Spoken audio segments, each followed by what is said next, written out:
नमस्कार मित्रांनो आणि welcome to the Med Project medical lectures. आणि जसं की आपण बघत आहात की JNMचे ॲडमिशन चालू झालेले आहेत. तर JNMच्या ॲडमिशनच्या पोर्टलवर ज्यावेळेस आपण क्लिक करतो, तर क्लिक केल्यानंतर जे इंटरफेस ओपन होतं आहे, तर याच्यामध्ये तुम्हाला दोन नवीन ऑप्शन्स बघायला भेटतील. तर ते म्हणजे स्टेटस रिटेन्शन फॉर्म आणि सेकंड आहे कॅन्सलेशन फॉर्म. तर आज आपण व्हिडिओमध्ये काय बघणार आहे की स्टेटस रिटेन्शन फॉर्म म्हणजे काय असतं किंवा रिटेन्शन म्हणजे काय असतं आणि कॅन्सलेशन फॉर्म म्हणजे काय असतं आणि या दोन्ही फॉर्मचे अर्थ काय असतात. याच्यापैकी तुम्हाला ॲडमिशनला गेल्यावर कुठला फॉर्म भरून द्यायचा आहे. इन केस तुम्हाला कॉलेज आवडलं नसेल तर ॲडमिशन कॅन्सल करण्याची प्रोसेस काय आहे. जर तुम्हाला कॉलेज आवडलं असेल तर तुम्हाला ॲडमिशन घ्यायची प्रोसेस काय आहे आणि तुमची जी काउन्सिलिंगची प्रोसेस आहे तर ती स्टॉप करण्याचं काय असतं किंवा रिटेन्शन काय असतं, कॅन्सलेशन काय असतं, याच्याबद्दल आपण थोडक्यात जाणून घेऊया आजच्या व्हिडिओमध्ये. तर आपण आजच्या व्हिडिओला चालू करू किंवा स्टार्ट करू. तर सर्वात पहिले आपण बघू स्टेटस रिटेन्शन फॉर्म. तर स्टेटस रिटेन्शन म्हणजे काय, तर मुलांनो, रिटेन्शन म्हणजे एखादी गोष्ट थांबवणे किंवा स्टॉप करणे, त्या गोष्टीला आपण बोलतो रिटेन करणे किंवा रिटेन्शन करणे. तर आता रिटेन्शन करणे म्हणजे काय, तर आपली जी आता काउन्सिलिंगची प्रोसिजर तुमची चालू आहे. In case for example XYZ नावाचा व्यक्ती आहे आणि त्याला ABC नावाचं कॉलेज अलॉट झालेलं आहे आणि त्याला ते ABC नावाचं कॉलेज आवडलेलं आहे. तो तिथं फिजिकल जॉईनिंगसाठी गेला होता, त्याला कॉलेज आवडले आणि आता त्याला पूर्ण कॉलेज आवडल्यानंतर तो आता बोलतोय की मला आता ॲडमिशन इथं घ्यायचं आहे. म्हणजे काय करायचं आहे, अशा वेळेस त्या विद्यार्थ्याला रिटेन्शन फॉर्म भरणे गरजेचे आहे. तर आता आपण रिटेन्शन फॉर्म ओपन करू. तर रिटेन्शन फॉर्म ज्यावेळेस आपला डाउनलोड होणार आहे तर रिटेन्शन फॉर्मचा इंटरफेस अशा प्रकारचा तुम्हाला दिसेल. तर हा रिटेन्शन फॉर्म तुम्हाला ज्यावेळेस तुम्ही ॲडमिशनसाठी जाणार तर त्या टायमाला तुम्हाला स्टेटस रिटेन्शन फॉर्म हा दिसणार आहे. तर हा रिटेन्शन फॉर्म दोन याच्यामध्ये असतो. एक असतो कॉलेजला देण्याचा आणि एक असतो आपल्याकडं ठेवण्याचा.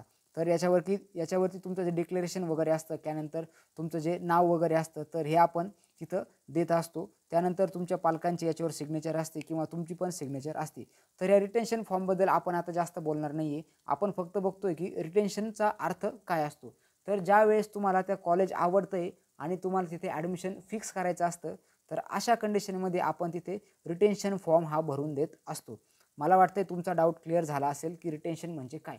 म्हणजे तुम्ही चॉईस केलेला किंवा तुम्ही जे आपली जी चॉईस फिलिंग असते त्याच्यामुळे तुम्ही 10 कॉलेजेस टाकले. तुम्हाला 2 नंबरचं कॉलेज पाहिजे होतं, तुम्हाला ते कॉलेज भेटले आणि आता तुम्हाला कॉलेज आवडले. तुम्हाला आता त्या कॉलेजला ॲडमिशन फिक्स करायचं आहे. अशा वेळेस तुम्ही रिटेन्शन फॉर्म भरून देणार. रिटेन्शन फॉर्मचा अर्थ काय होतो की तुमची आता इथून पुढची जी काउन्सिलिंगची प्रोसेस आहे तर ती प्रोसिजर ही पूर्णपणे स्टॉप करण्यात येईल किंवा तुमचं आता ॲडमिशन झालं आहे आणि आता तुम्ही काउन्सिलिंग प्रोसेसमध्ये राहणार नाही. तर याचा अर्थ होतो रिटेन करणे. समजलं असेल तुम्हाला. जर काही डाऊट असेल तर तुम्ही कमेंट सेक्शनमध्ये विचारा. आता आपण दुसरीकडे जाऊ, त्याला आपण म्हणतोय कॅन्सलेशन फॉर्म. तर आता हा कॅन्सलेशन फॉर्म आहे. फॉर एक्झाम्पल तुम्ही 5 कॉलेज निवडले होते चॉईस फिलिंगमध्ये, त्यापैकी तुमचा नंबर लागला आहे 4थ्या कॉलेजला. तुम्हाला तिथं गेल्यावर कॉलेजची कंडिशन बघितली आणि तुम्हाला कळलं आहे की आता हे कॉलेज मी जसं एक्सपेक्ट केलं होतं तसं नाही आहे किंवा माझ्या ज्या कंडिशन होत्या त्या इथं मीट नाही करत आहे. तर अशा कंडिशनमध्ये तुम्ही काय करणार, हा कॅन्सलेशनचा फॉर्म भरून देणार. आता कॅन्सलेशनचा फॉर्म भरून दिल्यानंतर प्रत्येक मुलांचे डाऊट्स असतील की ह्यापुढे आमचं काउन्सिलिंगमध्ये ग्राह्य धरले जाणार की नाही धरले जाणार. तर ज्यावेळेस तुम्ही कॅन्सलेशनचा फॉर्म भरून देता तर त्यावेळेस तुम्हाला जे अलॉट झालेलं कॉलेज आहे तर त्या कॉलेजला तुम्ही हरवून बसता किंवा गमावून बसता. तुम्हाला ते कॉलेज मग भेटत नाही किंवा मग फॉर एक्झाम्पल तुम्ही जर 5 कॉलेज टाकलेले आहेत तर त्यापैकी तुमचा कॉलेज 4 नंबरला लागला आहे आणि ते कॉलेज तुम्हाला आवडलं नाही आहे किंवा तुम्हाला बेटरमेंटसाठी जाणे म्हणतो आपण, त्यावेळेस आपण कॅन्सलेशनचा फॉर्म भरून देतो. म्हणजे तुम्हाला दुसऱ्या राऊंडसाठी उतरायचं आहे. तर अशा वेळेस आपण काय करतोय, हा कॅन्सलेशनचा फॉर्म भरून देतो आहे. आता कॅन्सलेशनचा फॉर्म तुम्ही भरून दिला, तुम्ही दुसऱ्या राऊंडसाठी उतरले. तर दुसऱ्या राऊंडसाठी जर उतरल्यानंतर जर तुमचा 2 नंबरच्या कॉलेजला जर नंबर लागला तर मग तुम्हाला परत ह्या 4 नंबरच्या कॉलेजला येता येणार नाही. अशा कंडिशनमध्ये तुम्हाला त्या 2 नंबरच्याच कॉलेजला जावं लागणार. त्यानंतर 4 नंबरचा कॉलेजला जर तुम्ही कॅन्सलेशन फॉर्म भरताय तर 4 नंबरच्या खालचे जितके पण कॉलेजेस आहेत तर ते तुमचे ग्राह्य धरले जाणार नाही.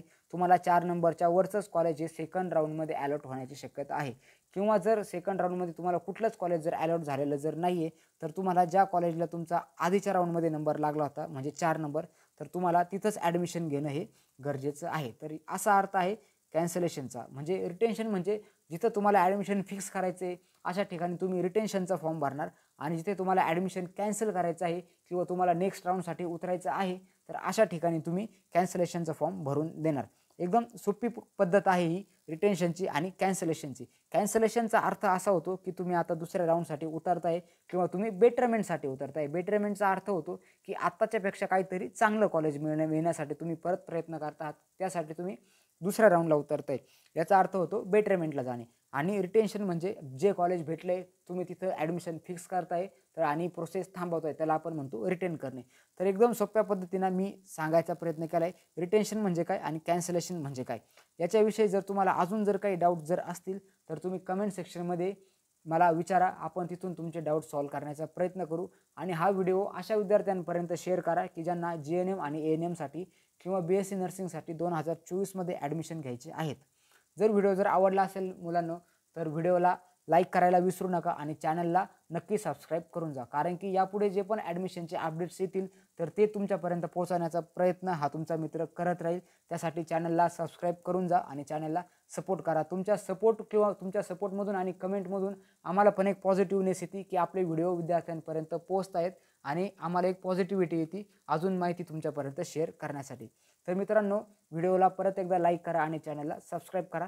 धन्यवाद मित्रांनो. काही शंका असेल तर कमेंट सेक्शनमध्ये जरूर तुम्ही विचारू शकता. धन्यवाद.